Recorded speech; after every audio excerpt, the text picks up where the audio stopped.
Good afternoon, everybody, and welcome once again to the World Government Summit. My name is Hadley Gamble. I am the Chief International Anchor for Al Arabiya, as well as a writer for Semaphore. And I am thrilled to welcome the gentleman beside me, His Excellency Yousef Al Otaiba. He is the ambassador from the United Arab Emirates to the United States. Your Excellency, welcome. Thank you, Hadley. Good to be here. We're talking about digital diplomacy, and my first question has to be, how, as an ambassador, do you strategize, I guess is the right word, or react to a president, and I'm talking about Donald Trump, who changes his mind on a tweet? Yeah, we don't. We don't. I've been in Washington for 16 years, so our strategy is not determinate or based on any one president or any one strategy. Our approach to public diplomacy and outreach in general is, how do we reach an American audience? How do we get our message out? How do we tell people who we are, what our priorities are, what our values are? And that we do agnostically, regardless of who's in the White House. So our message has been consistent, our reach has been pretty broad, and our team will tell you that I constantly challenge them about how are we growing our footprint, how are we growing our audience, how are we reaching new people. Yeah. That is what we focus on, not really who's in the White House. With that in mind, do you believe that the White House is listening to you? I think on certain messages, yes, they listen to us. On business and investments, they are listening to us. When we give advice on regional issues, sometimes they listen to us. But we are not shy, and we make our voices heard, and we are very outspoken and unapologetic about it. So, look, like any relationship, sometimes our friends listen to us and sometimes they don't. Sometimes we agree on certain positions, sometimes we disagree. We've always strived to find common ground. You know, just because we don't like a certain thing doesn't mean we don't talk to each other. But diplomacy is the art of trying to find common ground and compromise. Can you find common ground with this administration on Gaza? We're going to try. I think the current approach is going to be difficult. But at the end of the day, we're all in the solution-seeking business. We just don't know where it's going to land yet. Yeah.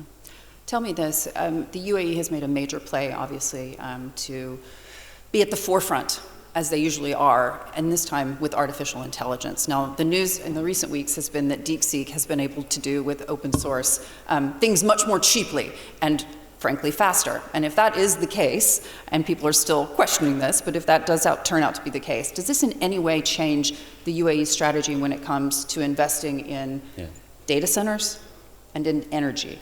It doesn't change our strategy. For us, technology and AI specifically is our future. If oil and gas, and my buddy Sultan here who runs ADNOC is sitting right in front of me, if oil and gas was our main economic engine for the last 53, 54 years, technology and AI is going to be our next economic engine for the next 50 years.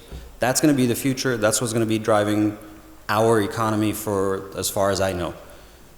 We haven't changed our strategy, but I hope the revelation from DeepSeek focuses the US sector's attention on running a bit faster. I hope.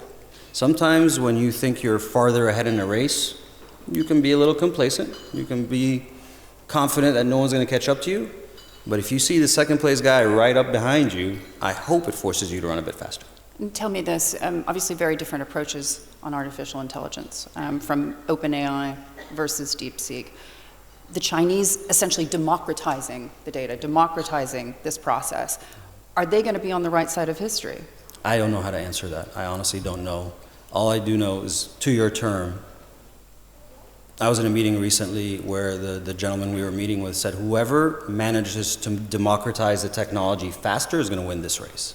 And I truly believe that. So whether it's the technology piece or the data center piece or the energy piece, as long as that is being thought of collectively, holistically, I think the US is still primed to win this race.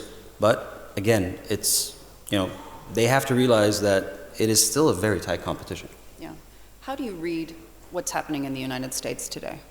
I've been here for 10 days, so I've been enjoying sort of what's happening in the UAE and just watching. Well, prior to those 10 days. I think what we struggle with is the big policy shifts that we see from Washington. Yeah. Long time ago, when I first got there, the policy shifts used to be mainly on domestic policies, right? Immigration, healthcare, taxes. Those would shift from Republicans to Democrats. But now we see these massive shifts on foreign policy as well. Now we're seeing it on culture and social issues. So I think the more the U.S. swings, the more it will cause uncertainty, and uncertainty is not good, not in policy, and certainly not in the investment world. When we think about this with regards to the topic of the session, which is digital diplomacy, how do you navigate that? I know that you guys have worked hard to get the message of what the UAE is all about to the American people. How do you gauge the success? So the cool thing about public and digital diplomacy is you can actually measure it.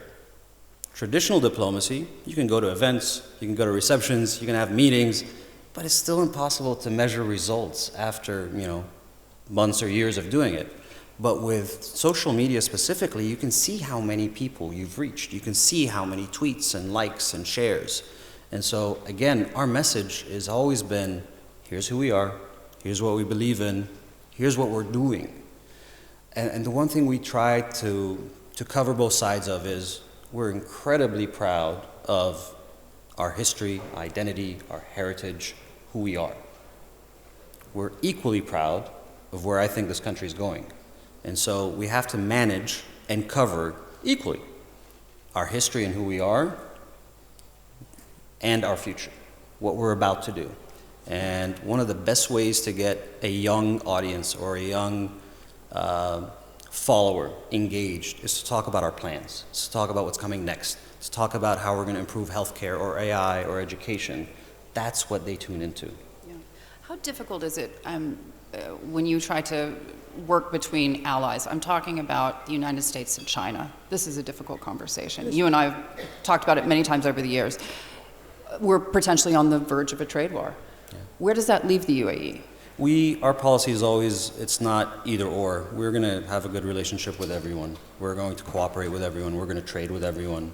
We are perfectly situated to take advantage of our geographic situation and have strong relationships with the East and the West, with the North and the South. Yeah. And on some things, it's going to be easy and non-controversial. On technology, it's a bit more challenging, but we'll still manage to navigate. But we're not in the business of making choices. Yeah. How do you communicate the feelings of the folks sitting in the UAE, in Abu Dhabi, to Washington when it comes to Mr. Trump's policies on the Middle East? Yeah, we have honest conversations. We have honest conversations with every U.S. administration. This is not unique. This particular set of issues is new, it's different. We've had challenges with previous administrations where we've had very, very tough conversations in the past. So, again, it's always about trying to find a solution and trying to find common ground. And right now, this particular set of issues is challenging, but we'll find a way through. Is the UAE trying to work on a plan? An alternative? Not yet. Not yet. I don't see an alternative to what's being proposed. I really don't.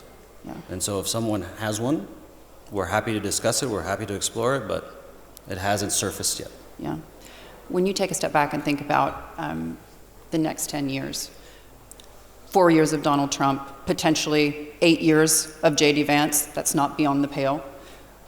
In your mind, does the UAE have a closer relationship going forward with the United States? I've worked really, really hard for the last 16 years to make sure we have a good relationship with both sides. Now, it's become increasingly difficult. Once you're seen as friendly with one side, it hurts you with the other side. But that is the opposite of our approach. Our approach is we are partners with the United States. Who the United States elects, that's its business. But we have to have a good relationship with both sides. Otherwise, we will be at a disadvantage. Yeah. And in terms of that AI race, I was recently told that when you take China, for example, how much they spend on chips, they spend the combined price of crude oil imports and iron ore every year, more than that. Where is the UAE in that process? Because we hear so much about the hundreds of billions of dollars that are going to be invested in artificial intelligence, whether it's Saudi Arabia, the UAE, et cetera. Where are you guys there? I think if you talk to any of our investment folks, they would all tell you that they are so excited about the AI enablement, the AI infrastructure piece of AI. Look, I don't think anyone here is going to try to invent the next Chat GPT, but I think there's tremendous opportunities in data centers and semiconductors and chips and power and all the elements that go into allowing AI to flourish. So not just sending the money overseas to make those things happen, doing them right here, producing semiconductors. I mean, I really think people should watch this space both in the UAE and in our investments very carefully, because what I think is going to happen here, if our dreams come true, this is going to be hands down the most important AI hub in the world. Yeah. It's interesting if you look at the way that U.S. President Donald Trump continues to conduct his particular form of diplomacy. He does do this a lot by digital means. He does do this on a tweet. In your mind, is that the best way forward? I don't know. You're asking me questions that I'm not qualified to judge. It is what it is. We deal with reality as it is. And with this administration, we're going to deal with who they put in place and the policies they put in place. And if another president comes in, we will adjust to that as well. So I don't think it's my place to sit here and say, but it doesn't make it more or less difficult to do your job? Not really. No. I've been doing this long enough that we'll figure something out. Yeah. Tell me this. One of the things that the UAE is known for is putting investments into key sectors in the United States. You were the first, I believe, to invest, for example, to get money to Children's Hospital in Washington, D.C. What are some of those kinds of soft power initiatives that we can look forward to? My God, that's a long list, but they're not necessarily investments as they are partnerships that reflect, again, who we are as a society, not as a government, not as a policy. Children's Hospital, our relationship with Children's Hospital came through a very good mutual friend who has since passed away, Joe Robert. And that was not, I was there, that was not planned. That didn't come from sort of a planned exercise or a strategy document. That just happened. Our relationships with Cleveland, with Hopkins, with Mayo, with museums, with the Special Olympics. Tim Shriver reached out to me right before the Special Olympics, said, we've never had the Special Olympics hosted in an Arab country. We think you guys are going to be the right people to host this. Gave me a proposal, I brought it back, and we hosted the Special Olympics. These things happen because we find that these partnerships reflect who we are, and I think this is a very big part of public diplomacy. Telling our story through our friends, through our partners, bringing attention to this part of the world and this country in specific about how we can solve some of these problems and how we can host things from COP and Expo and World Government Summit to Special Olympics and things of that nature. This is what this country was founded on. Yeah, you've been enormously successful at putting that message out there. Does that in turn make you cringe when you see the president pulling funding for USAID simply because it perhaps dilutes the message? Yeah, I think it's when you take an unambiguous approach, I think it's tough. I think if you evaluate and try to cut certain programs that don't make sense, that's always acceptable. But I think when you take a big, heavy approach like that, it can be counterproductive sometimes. Tectonic shifts happening, not just in artificial intelligence, but also geopolitically. When you take a step back and look at the world today, what concerns you the most?